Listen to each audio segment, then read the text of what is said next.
আজকে আমরা অনেকে অনেক বক্তব্য রেখেছি এবং অনেক কিছু শিশুকে অবগত করেছি। আমিও কিন্তু নিজের তারপর বলি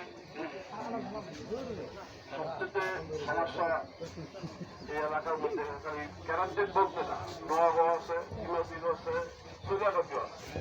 আমি বলতে বলতে যে পুরো ওয়ার্ডেই কিন্তু সমস্যা, শুধু একটা ক্যারান্টেড তা না, কিন্তু আমাদের পুরো ওয়ার্ডেই সমস্যা। এই সমস্যাগুলো সমাধান করতে হলে আমাদেরকে পুলিশকে সার্বিক সহযোগিতা করতে হবে। আমরা যদি ঘরে বসে বসে বলি যে পুলিশ কিছু করে না কিছু করে না, এটা কোনো ভুল ধারণা। পুলিশ থাকে থানায় আর আমরা থাকি ঘরে। আমাদের পাশের রুমে অনেক কিছু হয়, কিন্তু আমরা কাউকে কিছু বলি না। এই জন্য এগুলো পুলিশকে বলতে হবে